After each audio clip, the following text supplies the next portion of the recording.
Tenable time. Tenable. Tenable. Yeah.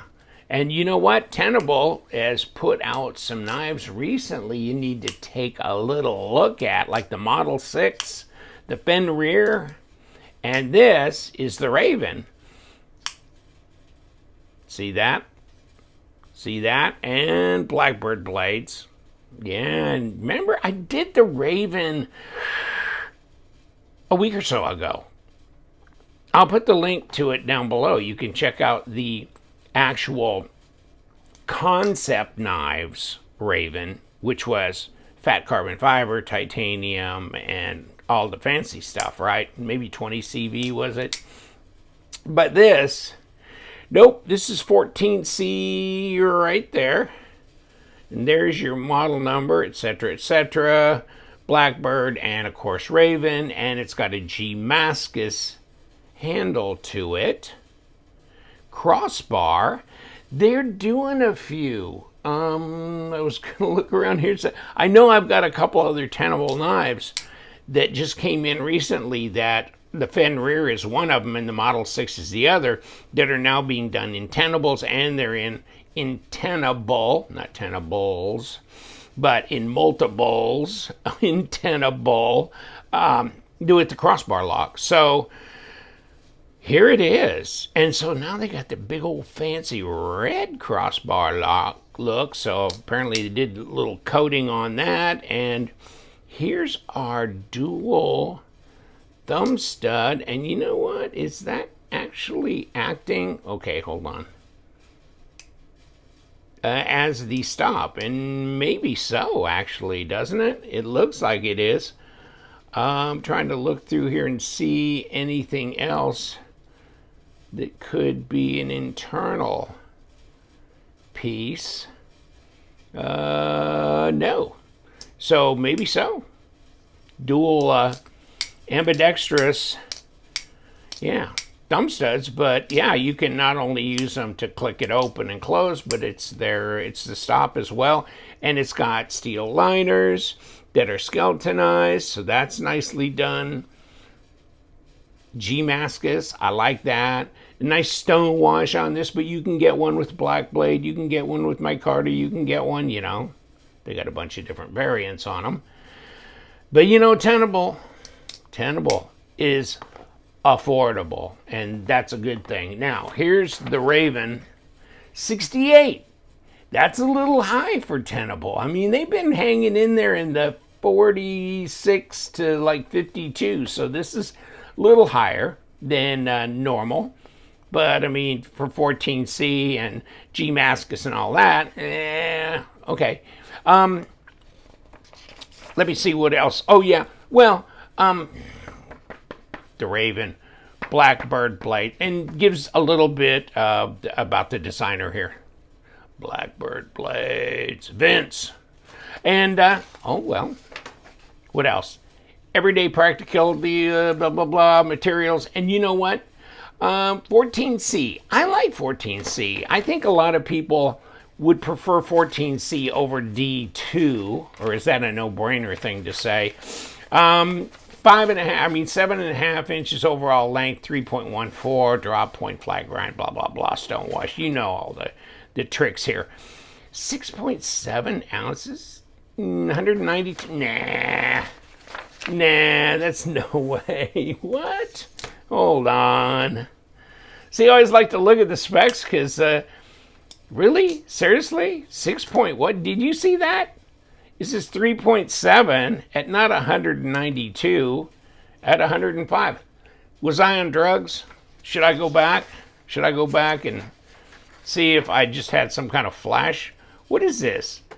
Okay, red and black Damascus crossbar lock, 6.7 ounces at 192. Okay, am I tripping? You be tripping, because it's 105 grams. Oh my God. Okay, so that was just very strange at 3.7 ounces. Yikes. Now I'm not sure I believe anything. Is this 3.1?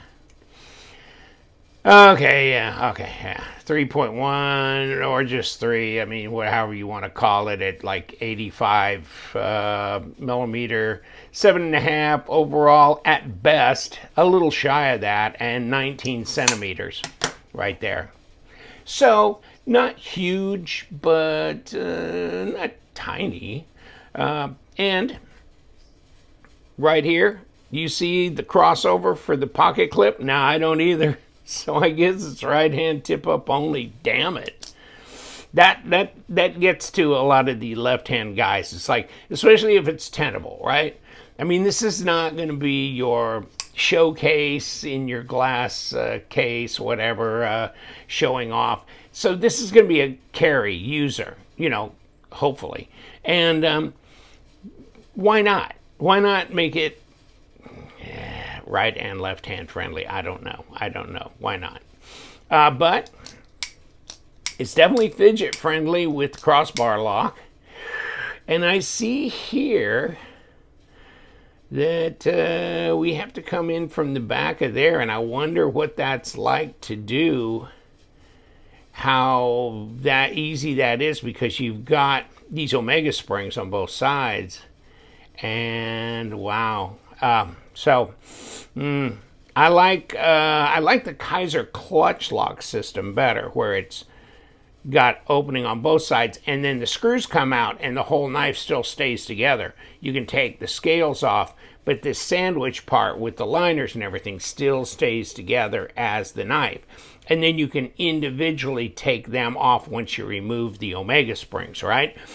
That is my preferred thing. This looks like a more typical Axis type, like Benchmade type stuff, which is a pain in the ass, because you got to make a little thing to go in there and hold the thing together as you stack it back, and it's a bigger pain in the ass. But here we go. As long as you don't have to take it apart, just have at it, buddy, because the ergos are fine on this.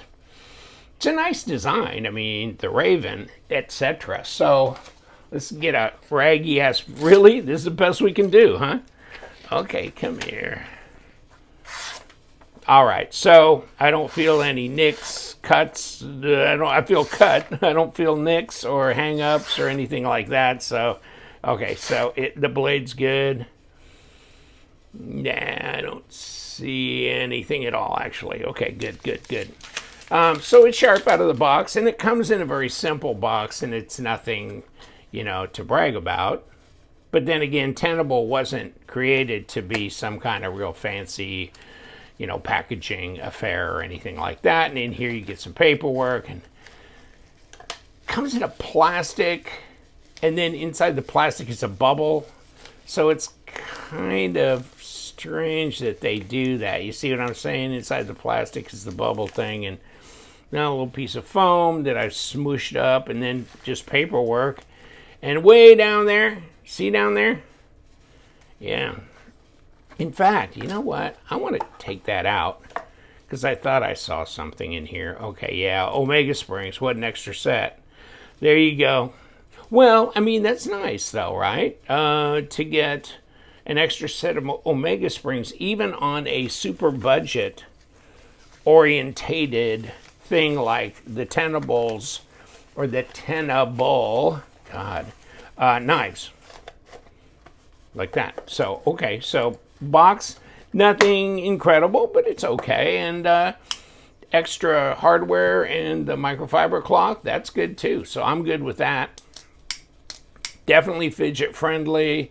The lockup seems pretty good, and it's because the crossbar lock comes across and goes right on top of that. So you'd have to go some to knock that clear of that. Really, you almost need to disengage this. And so it's a good, strong lockup. Let's check this. This is the only other thing you can run into, right, on some of these crossbar axis lock, where you get play in the detent here, like in here, but there's no play in this detent at all. So, I mean, you start pulling it out, I get that, but no play in there. So, what's that? Okay. That's another thing about this, is that the detent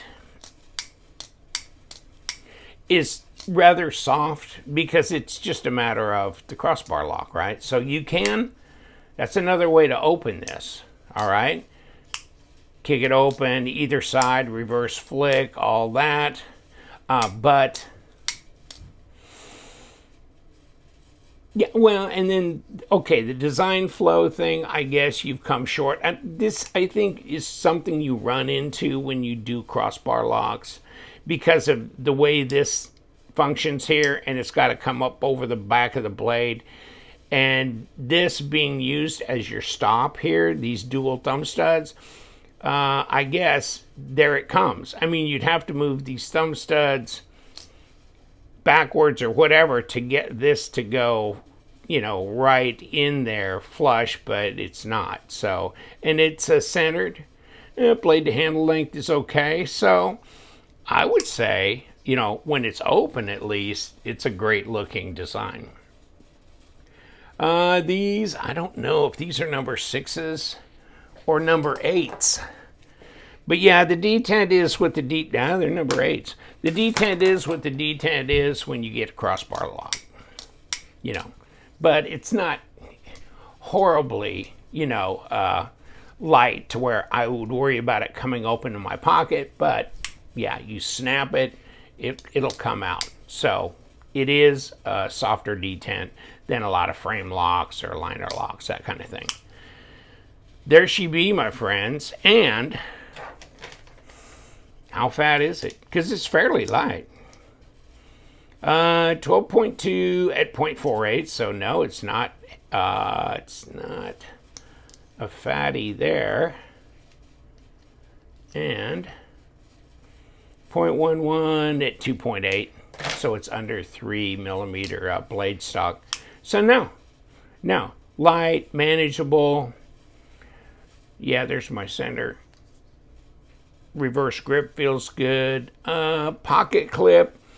Not my favorite design, the way it kind of comes up, but it doesn't flatten out here at the end. I would prefer it did that. I'd prefer that it had a left hand option for lefties for the pocket clip. Other than that, yeah, I don't see any issues with it at all. Not at all. The fit and finish seems to be really good on these. And so as a carry-around user knife, Tenable is a brand that you should look at because they're taking their high-end knives from the Concept line and putting them in the Tenable, you know, materials and stuff to make a very price-sensitive but honest and decent knife. So, and these are mostly collaboratives. So with whoever, right, whether it's Sparrow knives, Blackbird knives, others that they're doing, it's nice that you can get an affordable one in that collaborative design. So there she be. What do you think? Blackbird knives, Raven, Tenable. Here it is. Check it out. A lot of different, not tons of different variants, but I think about 4 or 5 different variants available.